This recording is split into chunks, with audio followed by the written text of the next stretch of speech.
Hello everyone. Uh, this is the next part of the video, the Indian Constitution for 8th class. I have completed before this, so this is the next two topics: directive principle of the state and fundamental duties. After that, you have to solve minimum 20 questions on this chapter for clear the concept. Then if I feel it's necessary to discuss all the questions, then I will discuss all the questions. Okay, so let's start. Directive principle of the state. Part 4 of our constitution contains guidelines given to the government to ensure the welfare of the people.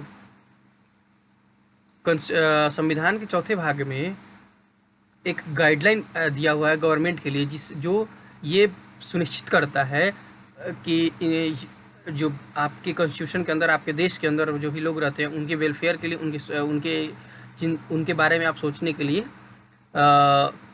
उनके साथ कैसे कार्य करना है, उसके बारे में ये डायरेक्टिव प्रिंसिपल शो करता था. This guidelines are called directive principles. This principles are directive to promote the just social order.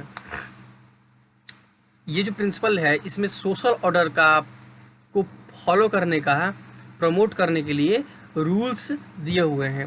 The importance of this principle can be judged from the fact that the supreme court has referred to them as a conscience of the constitution. conscience of the constitution मतलब इसका conscience का मतलब होता है जमीर, शक्ति, constitution का power, constitution का ताकत, कॉन्स्टिट्यूशन का हृदय, इसको बोला जाता है डायरेक्टिव प्रिंसिपल को, जो रूल है. It is essential that the government follows this principle in administrative and legislative matters.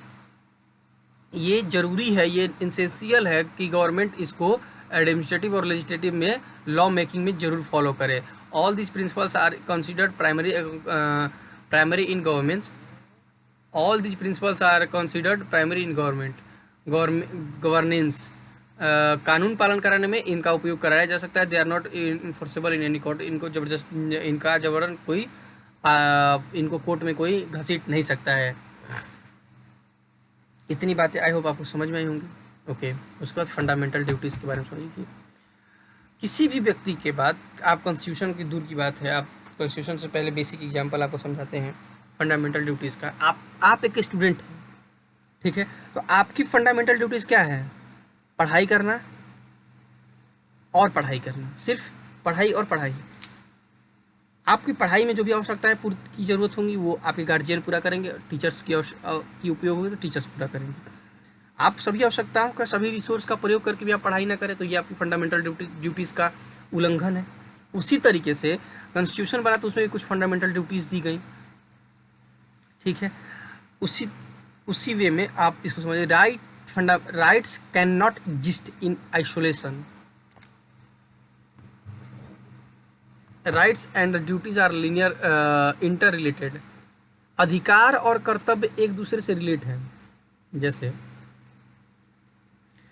आप स्टूडेंट है तो आपका कर्तव्य है कि पढ़ना, लेकिन आप पढ़ेंगे तो आपको फ़ायदा होगा, तो इसलिए आप उसको अधिकार समझ के भी पढ़ेंगे. और कहा जाता है, एक बहुत अच्छी बात ये भी है कि जिम्मेवारी अगर आप अपने प्रति नहीं लेते हैं तो आप उस हाथी के समान है, एक जिसको तुरंत नहलाने के बाद वो सूंड में मिट्टी भर के और अपने ऊपर डाल लेता है.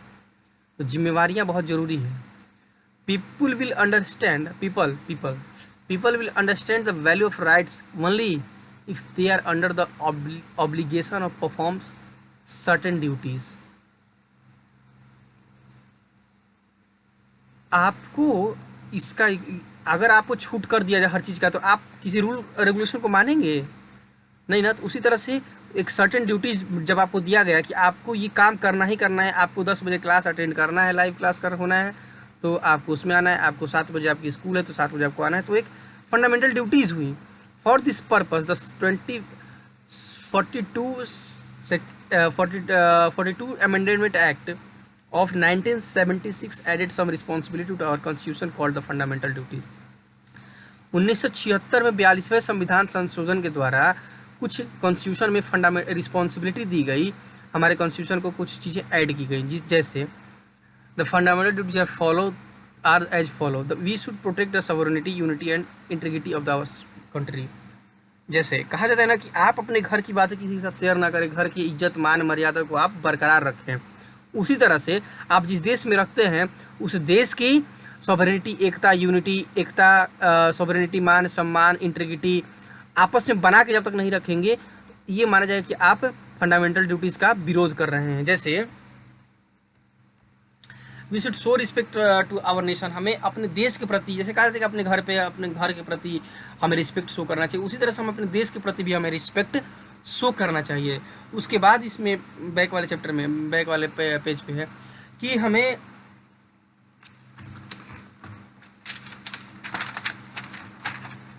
जो हमारा सिंबल है like as a national anthem and the national flag, उसका हमें सम्मान करना चाहिए। There were certain ideas like democracy, non-violence, and secularism that inspired the freedom fighters during the nationalist movement. We must respect these ideals and follow them in our daily life. आपको बहुत अच्छा example समझा रहे हैं कि अभी corona का समय चल रहा है और ये बहुत बड़ी बात है कि इतने टाइम पे जब सब लोग डरे हुए हैं, सब लोग घर पे बैठे हुए हैं, निकलने से डरते हैं कि क्या होगा क्या होगा क्या होगा, कब को किसके अटैक हो जाएगा। उस समय हमारे पुलिसकर्मी, हमारे डॉक्टर, स्वास्थ्यकर्मी, गवर्नमेंट हमारे साथ लगी हुई है, कदम से कदम मिलाकर चलने का प्रयास कर रही है, हर आवश्यकताओं की पूर्ति कर रही है। और उस समय अगर हम उनकी बातों को ना माने, उनके साथ अच्छा व्यवहार ना करें, तो वो हमारे देश के प्रति विरोध होगा। हमारा उनकी स्वतंत्रता का, आपके स्वतंत्रता का गलत फ़ायदा होगा। तो उसी का कहना है कि आप उन सब चीज़ों का भी पालन करें और एक देश के प्रति, एक अपने कर्तव्य के प्रति एक वो रिश्ता दिखाए। नेशनल एंथम हो, नेशनल सॉन्ग हो, तो आप वहाँ पे उसका रिस्पेक्ट करें, कहा जाए खड़े हो जाएं तो रिस्पेक्ट करें, ठीक है। आपको जहाँ भी नेशनल सिंबल दिखे वहाँ पे उसका रिस्पेक्ट करें। सो ये इन सब चीज़ों के बारे में, फंडामेंटल ड्यूटीज़ के बारे में दिया गया है। अच्छा, इतनी बातें पूरी चैप्टर कंप्लीट हो गई। अब मैं 2 मिनट में आपको पूरा क्लियर करता हूँ चैप्टर में पूरी चीज़ें क्या क्या अभी तक हो चुका है इस चैप्टर में, ठीक है। आइए बात करते हैं। हम कॉन्स्टिट्यूशन के बारे में पढ़े, ठीक है। उसके बाद उसका इम्पोर्टेंट पढ़े, नीड पढ़े, लॉ पढ़े, लॉ एंड डिसेंट पढ़े। उसके बाद 2 कहानियाँ हमने जाना, सत्याग्रह के बारे में और एंटी लिकर एजिटेशंस के बारे में। ड्राफ्टिंग ऑफ द कॉन्स्टिट्यूशन पढ़ा हमने। उसके बाद प्रीमेबल पढ़ा, सॉवरेनिटी पढ़ा, फेडरलिज्म पढ़ा, ठीक है। पार्लियामेंट्री फॉर्म ऑफ गवर्नमेंट पढ़ा, सेपरेशन ऑफ पावर पढ़ा हमने, फंडामेंटल राइट्स पढ़ा हमने, ठीक है। फंडामेंटल राइट्स में हमने 6 राइट्स के बारे में पढ़ा। Right to equality, right to freedom, right against exploitation, right to freedom of और religions, culture and educational rights, rights to constitutional remedies, इन सब चीज़ के बारे में पढ़ा हमने, ठीक है। उसके बाद सेकुलरिज्म पढ़ा, directive principle of the state policy, और उसके बाद फंडामेंटल ड्यूटीज़ हमने पढ़ लिया, ठीक है। उसके बाद इसके क्वेश्चंस बचे हैं। आपका कल का होमवर्क है, वीडियो देखने के बाद सारे क्वेश्चंस आपको तुरंत सॉल्व करने हैं एंड पोस्ट करने हैं ग्रुप पे, ठीक है। उसके बाद again I will give you 20 questions for practice. I hope enjoy this one. Thank you and bye bye and be safe and take care.